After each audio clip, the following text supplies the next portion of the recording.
दोस्तों आज की ये वीडियो काफ़ी इम्पॉर्टेंट होने वाली है एंड आप लोगों को तभी समझ आएगी अगर आप आज की इस वीडियो को पूरा देखेंगे, क्योंकि वीडियो में कुछ इंपॉर्टेंट पॉइंट्स हैं। यानी कि जिस भी कंपनी के ऊपर ये वीडियो है उस कंपनी के रिलेटेड कुछ डिटेल्स हैं जिनको पूरा देखना मेरे अकॉर्डिंग आपके लिए ज़रूरी है। तो दोस्तों आप लोगों को पता है कि रिसेंटली जब हमें कोविड देखने को मिला था, यानी कि कोविड का टाइम पीरियड आया था, तो उस टाइम काफ़ी वेडिंग्स हमें कैंसिल होती हुई नज़र आई, क्योंकि गवर्नमेंट ने काफ़ी रेस्ट्रिक्शंस लगाई थी एंड गैदरिंग के ऊपर भी काफ़ी रिस्ट्रिक्शंस थी, साथ ही साथ में वेडिंग्स के ऊपर भी काफ़ी रिस्ट्रिक्शंस थी, क्योंकि वेडिंग्स में अक्सर हमें गैदरिंग्स तो ज़रूर देखने को मिलती हैं। तो हुआ क्या, जो भी सारी पेंडिंग वेडिंग्स थी वो हमें पोस्टपोन होती हुई नज़र आई। एंड रिसेंटली एक डाटा सामने आया है जिसके अकॉर्डिंग ये पता चल रहा है कि नवंबर से लेकर दिसंबर तक इस ईयर में, यानी कि 2021 में टोटल 25 लाख वेडिंग्स स्केड्यूल करी गई हैं। अब दोस्तों आप लोग बोलेंगे कि आपको कैसे पता कि 25 लैक्स वेडिंग्स होने वाली हैं नवंबर से लेकर दिसंबर के बीच में। दोस्तों ये चीज़ मुझे डाटा से पता लगी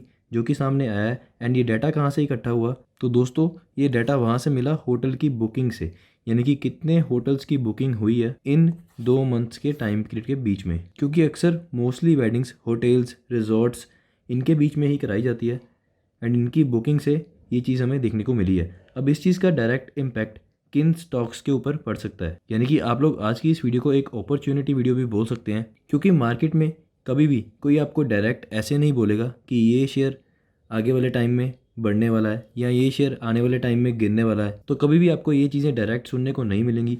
आपको हमेशा खुद को अपडेट रखना है मार्केट में चलती हुई न्यूज़ के रिलेटेड, एंड उस न्यूज़ से आपको खुद आइडिया लगाना है कि किन स्टॉक्स के ऊपर इस न्यूज़ का इम्पैक्ट पड़ सकता है, यानी कि कौन से शेयर्स पॉजिटिव इम्पैक्ट एंड कौन से शेयर्स के ऊपर नेगेटिव इम्पैक्ट हमें देखने को मिल सकता है इस न्यूज़ का। तो उसके अकॉर्डिंग आप शॉर्ट टर्म में अपनी पोजीशंस बना सकते हैं, यानी कि अच्छे प्रॉफिट्स बीच बीच में आप जनरेट कर सकते हैं जहां पर मौका आता है। साथ ही साथ में हमने लॉन्ग टर्म इन्वेस्टिंग तो करनी ही है, बट बीच बीच में कुछ मौके आते हैं जिनको मिस करना मेरे अकॉर्डिंग अच्छी बात नहीं है। यानी कि अगर मौका आ रहा है तो ऑब्वियस ही बात है उसका फ़ायदा उठाना चाहिए। अब दोस्तों कंपनी के ऊपर डायरेक्ट जाने से पहले मैं आप लोगों से यहाँ पर एक क्वेश्चन पूछना चाहूँगा कि जब हमारे इंडिया में वेडिंग्स होती हैं, एक बात तो मैंने खुद आपको बता दी कि रिजॉर्ट्स या फिर होटल्स की बुकिंग होती है, तो इनसे रिलेटेड जो भी कंपनीज़ हैं उनकी अर्निंग्स हमें अच्छी देखने को मिल सकती हैं इस क्वार्टर की। इसके अलावा अगर हम बात करें कैटरिंग के रिलेटेड जो भी कंपनीज़ हैं उनमें भी हमें रेवेन्यूज़ अच्छे देखने को मिल सकते हैं। तीसरे सेक्टर की बात करें तो क्लोथिंग के रिलेटेड, जैसे आपको पता है कि रेमंड जैसी कंपनीज जो एक क्लासिक सूट्स बनाती हैं वेडिंग्स के लिए मोस्टली यूज़ होते हैं, यानी कि रेमंड मेंस के क्लासिक सूट्स में काफ़ी फेमस है जो कि वेडिंग्स में यूज़ होते हैं, तो क्लोथिंग में हम रेमंड को कंसिडर कर सकते हैं। ऐसे ही दोस्तों सबसे ज़रूरी सेक्टर जो कि है ज्वेलरी। ऑब्वियस ही बात है वेडिंग्स ज्वेलरी के बिना आज तक मैंने तो इंडिया में नहीं देखी। तो ज्वेलरी के सेक्टर में अगर हम बात करें, सबसे पहला नाम जो सामने आता है दोस्तों टाइटन का, एंड दूसरे नाम की बात करें तो कल्याण ज्वेलर्स। तो ये कुछ कंपनीज़ हैं जिनमें अच्छे रेवेन्यूज़ एक्सपेक्ट किए जा सकते हैं इस क्वार्टर के, क्योंकि नवंबर से लेकर दिसंबर तक बहुत ही ज़्यादा वेडिंग स्केड्यूल करी गई हैं एंड ये पिछले 50 ईयर्स का रिकॉर्ड ब्रेकिंग नंबर है। यानी कि पिछले 50 साल में इतनी वेडिंग्स इतने छोटे टाइम पीरियड के अंदर कभी भी देखने को नहीं मिली हैं। तो दोस्तों मेरे अकॉर्डिंग इन सभी सेक्टर्स में से एक सेक्टर है जो कि ज्वेलरी का, एंड उसमें मेजर कंपनी जो कि है टाइटन इस सेक्टर की मार्केट लीडर है। इवन कि आप लोग यहाँ पर देख सकते हैं, अगर हम डायमंड्स जेम्स एंड ज्वेलरी के सेक्टर की बात करें तो टाइटन का नाम हमें पहले नंबर पर देखने को मिलता है। मार्केट कैप की भी बात करें तो आप देख सकते हैं सबसे ज़्यादा मार्केट कैप हमें टाइटन का ही देखने को मिल रहा है। तो आज की इस वीडियो में हम टाइटन के बारे में ही बात करने जा रहे हैं। कुछ इंपॉर्टेंट नंबर्स हैं, कुछ इंपॉर्टेंट डिटेल्स हैं जो कि मेरे अकॉर्डिंग आप लोगों को ज़रूर देखनी चाहिए इस कंपनी के बारे में। अब दोस्तों अगर हम क्वार्टरली रिजल्ट्स के ऊपर एक नज़र मारें तो यहाँ पर आप लोगों को एक बात नोट करवाना चाहूँगा कि लेट से हम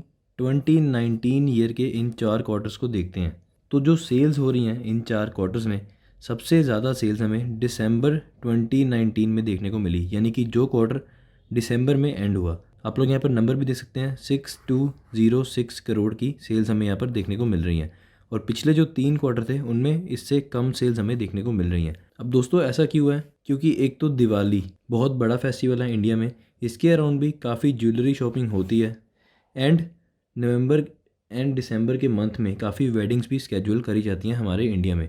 तो इस टाइम पर ज्वेलरी की सेल्स काफ़ी बढ़ती हैं, यानी कि इस क्वार्टर के रिजल्ट्स में इसीलिए हमें सेल्स ज़्यादा देखने को मिल रही हैं। आप लोग यहाँ पर ये चीज़ अगेन 2020 में भी देख सकते हैं। अगर हम 4 क्वार्टर्स की बात करें तो जो क्वार्टर दिसंबर 2020 में एंड हुआ यहाँ पर, उसकी सेल्स हमें सबसे ज़्यादा देखने को मिल रही हैं अगर हम इन 3 क्वार्टर से कंपेयर करें तो। अभी 2021 का दिसंबर रिज़ल्ट हमारे पास अवेलेबल नहीं है क्योंकि दिसंबर अभी एंड नहीं हुआ। बट इस साल तो ऑब्वियस ही बात है, इतनी ज़्यादा वेडिंग्स स्केड्यूल हुई हैं 2021 के नवंबर से दिसंबर के टाइम पीरियड के अंदर, तो ऑब्वियसली इस साल की सेल्स दिसंबर वाले क्वार्टर में हमें सबसे ज़्यादा देखने को मिलेंगी। अब दोस्तों ऑब्वियस ही बात है, अगर कंपनी की सेल्स यानी कि रेवेन्यू इंक्रीज़ होगा तो अल्टीमेटली कंपनी के प्रॉफिट्स भी ज़रूर इंक्रीज़ होंगे। एंड अगर कंपनी के प्रॉफिट्स इंक्रीज़ होंगे, रेवेन्यू इंक्रीज़ होंगे, तो उनका इफेक्ट कहीं ना कहीं हमें कंपनी के शेयर प्राइस के ऊपर भी ज़रूर देखने को मिलेगा।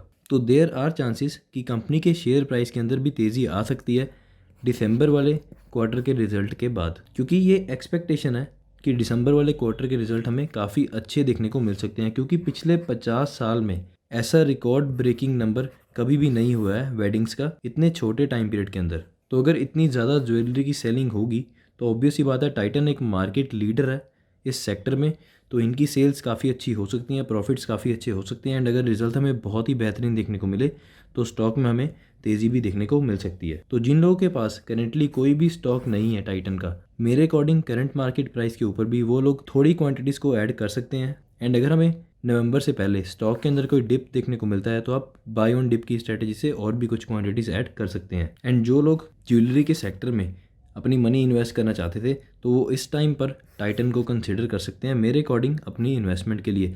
बट टाइटन दोस्तों सिर्फ शॉर्ट टर्म के लिए नहीं, लॉन्ग टर्म के लिए भी काफ़ी अच्छी कंपनी है, यानी कि इसके फंडामेंटल्स बुरे नहीं है। कंपनी का बिजनेस काफ़ी अच्छा एक ग्रोइंग बिजनेस रहा है काफ़ी लंबे टाइम पीरियड से, तो आप इस कंपनी को शॉर्ट टर्म के साथ साथ लॉन्ग टर्म के लिए भी कंसिडर कर सकते हैं। एंड दोस्तों ज्वेलरी के साथ साथ और भी कुछ सेक्टर्स हैं, जैसे कि मैंने बताया क्लोथिंग का सेक्टर, होटल्स एंड रिजॉर्ट्स का सेक्टर, तो इन सेक्टर्स के स्टॉक के ऊपर भी आप लोग अपनी रिसर्च कर सकते हैं। एंड अगर हम होटल्स के स्टॉक्स की बात करें तो इंडियन होटल, ताज, जीवीके होटल्स, ईएएच, ओरिएंटल होटल्स, तो ये कुछ स्टॉक्स हैं जिन पे आप अपनी रिसर्च कर सकते हैं। अब दोस्तों आपको सीधा जाकर इस सेक्टर के स्टॉक्स में इन्वेस्ट नहीं करना है, यानी कि आप सोचें कि मैं होटल्स के स्टॉक में भी इन्वेस्ट कर लेता हूँ, ज्वेलरी के स्टॉक में भी इन्वेस्ट कर लेता हूँ, क्लोथिंग के स्टॉक में भी इन्वेस्ट कर लेता हूँ, तो इन सेक्टर्स की हर एक कंपनीज ऊपर नहीं जाने वाली हैं, यानी कि हर एक कंपनी के नंबर्स अच्छे नहीं देखने को मिलेंगे। तो आप अपनी रिसर्च अच्छे से करें। जो कंपनीज का बिजनेस स्ट्रांग है, जैसे टाइटन ज्वेलरी के सेक्टर में काफ़ी अच्छा बिजनेस करती है, ऐसे ही होटल्स के सेक्टर में एंड क्लोथिंग के सेक्टर में अच्छे बिजनेस वाली कंपनीज को ही प्रेफर दें अपनी इन्वेस्टमेंट के लिए, जिसके लिए आप लोगों को रिसर्च ज़रूर करनी पड़ेगी। तो बिना रिसर्च किए सिर्फ इस न्यूज़ के बेसिस पर इन्वेस्टमेंट नहीं करनी है।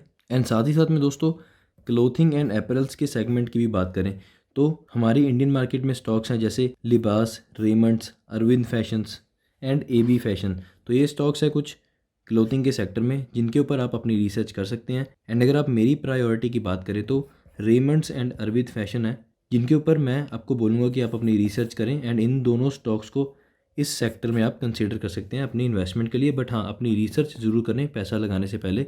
मेरे बोलने पर या किसी और के बोलने पर आपको कभी भी किसी भी स्टॉक में इन्वेस्ट नहीं करना है।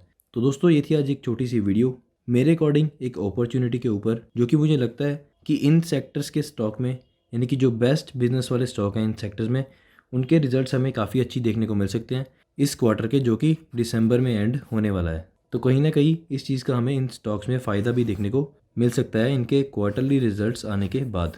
आशा करता हूँ कि आपको ये आज की वीडियो अच्छी लगी होगी। अच्छी लगी तो इसे लाइक ज़रूर करना। एंड ऐसी ही मार्केट की डेली अपडेट्स को मिस ना करने के लिए मेरे इस चैनल को सब्सक्राइब करके बेल आइकन पर क्लिक करके नोटिफिकेशंस को ऑन कर लें। धन्यवाद दोस्तों आज की इस वीडियो को देखने के लिए।